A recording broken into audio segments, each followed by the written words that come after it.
Hello and welcome back to the second part of the Lion Rampant War of the Roses project. This is part 2, the build. This is Game Club Tabletop channel and I'm Duncan. I'm here to talk to you quickly about what I did next. So in the first part of the video we obviously looked at choosing the rule set, choosing the size of the miniatures, choosing the miniatures range.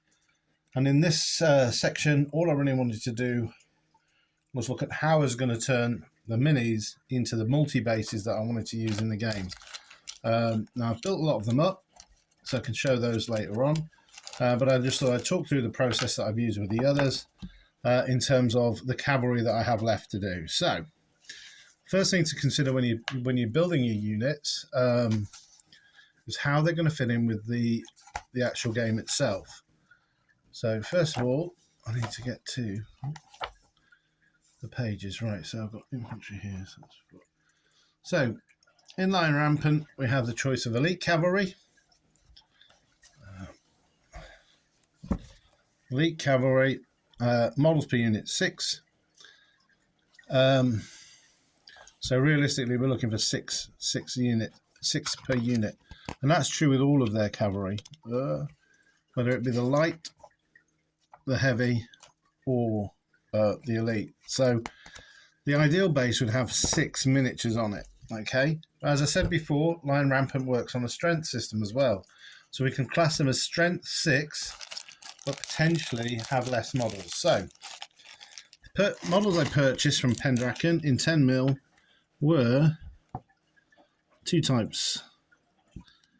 Now I've got to try and work out which ones this one is. I think these are the lightly armoured Hobiliars.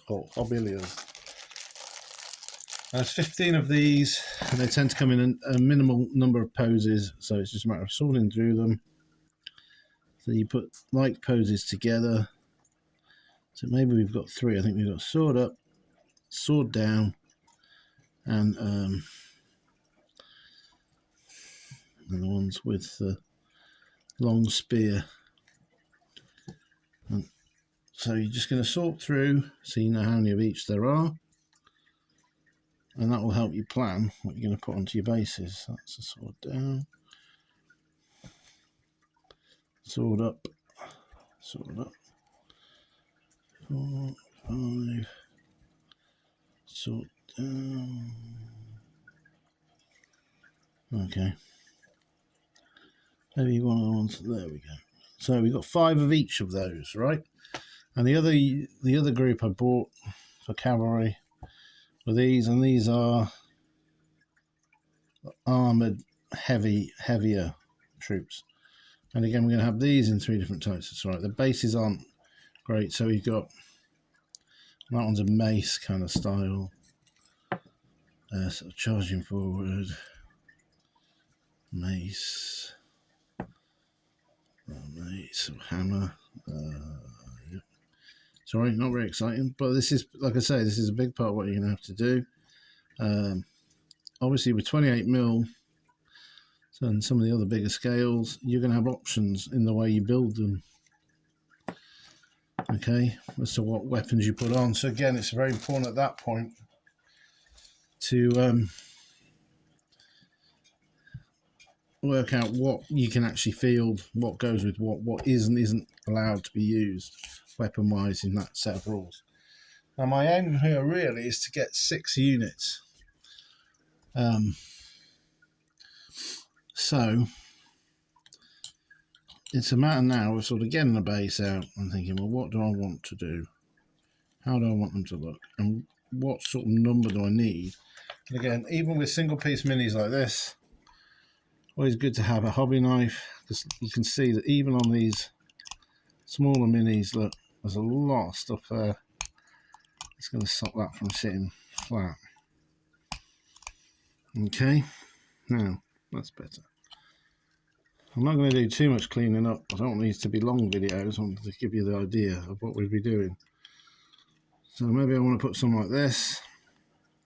I'm going to put them all out, try and divide them down a bit between the bases. Now the other thing I did get was, and I don't remember which way around they were, 2 generals. I think these guys are the kings, and 2 kings.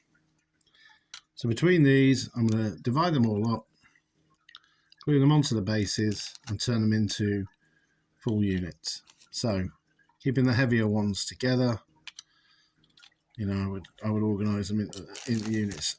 The same with the lighter ones, you know. Now, I've got 30 minis and I want to do 6 bases. So that would be 5 models of base if I wanted to do that.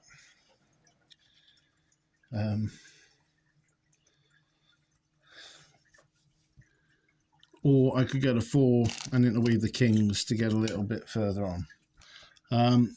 So to show you what I've done elsewhere, here is a unit of archers that I've built up. Oop, I'll throw them on the floor. And what I've done here is, as I mentioned in the last video, there's a musician there banging a drum, and we've got a standard bearer here just to add some extra figures to the bases. Now these should be strength 12 or 12 models per unit, but I've got 9 on that one, but it's going to be pretty full. Now what we're going to do is I'm going to cover these, I'll show it in the later thing, cover these with some basing paste and some terrain and some bushes and things like that, and some little stones and rocks. So this will look very full when it's finished. What else did we do? We made some billmen, and again we mixed in some of the command figures. Okay, this has just had a very lazy grey spray and then a little flash of white spray paint over the top just to give some highlights, because I'm going to mainly paint these up with contrast paints. Like I say, we'll talk about that in another video. Here's another example of some billmen, this time again with a banner bearer, so you can put some of those flags that we got with the kit up and on there. They need straightening a bit, it's got a bit bent in the packing.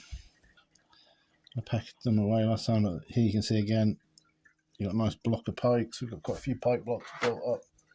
And the other unit we made, now I ended up doing these smaller. These were meant to be, I think, strength 6. These are the handgunners. So I've actually done these as 6s. But again, you can see the figure at the back isn't a handgunner. He's, oh, see if I can get him in. Oh, come on. No, he doesn't want to. Sorry, there, you can sort of see him there. He's a command figure again.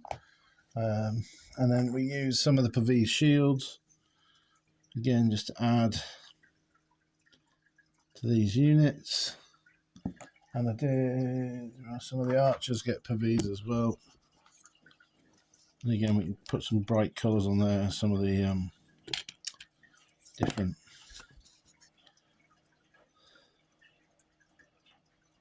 emblems and things that we can do on there. So again, I think they're going to look really good. I love the multi-basing because I think it makes things look more dynamic. It's not just, but again, especially with larger numbers of figures to move around, you're just moving a base rather than having to move 12 figures. I'm hoping that will just speed things up a bit. So once you're happy with where a model's going to go, make sure you trim it all down. Like I said, get this flash off here because that's not going to let them sit straight. And then I tend to use super glue gels. This is the one I'm going to at the minute, Loctite Power Flex Gel. You can get these in a couple, I think they come in 2 packs. There's not a lot left in these. Like I say, once you're happy with what you're going to do, you just need to put a little blob of that on there. Ooh, like I say, there's very little left in these, but there's enough just to do this quick little demo for you. And then you're just going to obviously let that sit. Ooh. Nice and neat where you want him on the base. Just build the others up, let them go off, and then you can give them a nice priming. Like I say, I tend to prime in grey primer. The main one I use comes from Wilko's. It's about £8 a can, something like that. Halfords, a lot of people use Halfords grey, and that's fine. That's what these are. These are Wilko's grey. I can't really get you to see, but there is a little white sort of lazy zen off all over the top. So when I come to paint them up, they should have a little highlights built into them where the whites hit and the grey will provide a bit of darker shadow and contrast. It's hard to get these in. There we go. I need to focus for some reason. So that's it. It's just a matter of building them up so they look like you want. Do you want a mixture of the, you know, like spears down, spears up? Are we going to, you know, will you treat these as a completely separate unit? Maybe they might split up quite well using one of these as almost a banner bearer to go with a couple of these to be the sort of, you know, shield bearers or guards of a king, to make them look more impressive on their base, you know, and keep the speared ones for charging a battle. Or are you going to mix up light armor, light horse and heavy horse together to make more varied displays? That's down to yourselves. Like I say, luckily with Lion Rampant, the rules are fairly forgiving, so you can just call a unit heavy or light infantry, cavalry, or whatever it might be, and then you can define it a bit more by the traits that you're going to give it in specifics, and spend points on those if you want to make it more unique. But again, we'll cover that more later on. Like I say, this was just a little short thing about how I put together these multi-bases. It is a lot of playing about, making sure they all fit, and then just quickly gluing them on. Okay, well, I hope you've enjoyed that. If you have, please press the like button and subscribe. I'll be doing another one soon. That's obviously why I'm trying to get these finished and built. And then we can do some quick painting one. And then hopefully we'll do one on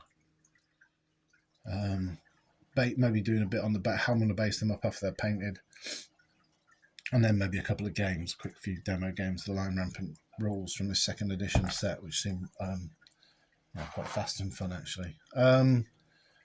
So that's it for now. Thank you very much for watching. I hope I haven't waffled on too long. Like I say, I hope that's been of use. When you are multi-basing like this, obviously variety of poses, variety of dynamics is very useful. So again, if you're doing it in a bigger scale, actually I could just quickly pop you in one that's in a bigger scale that I'm working on at the moment. Here we go. So this is for a project, again for Lion Rampant, but maybe using a bit of Dragon Rampant. This is going to be a Dark Age Irish warband to fight alongside Arthur in a kind of post-Roman Britain with some myth and mystery. But again, the dogs there just add a bit of dynamism in amongst the warriors. And again, in 28mm, you can really get some different poses, different positioning.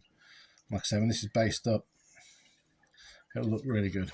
Right, well, that's it for me. Thanks a lot for watching, and I'll see you all again soon, hopefully. Cheers.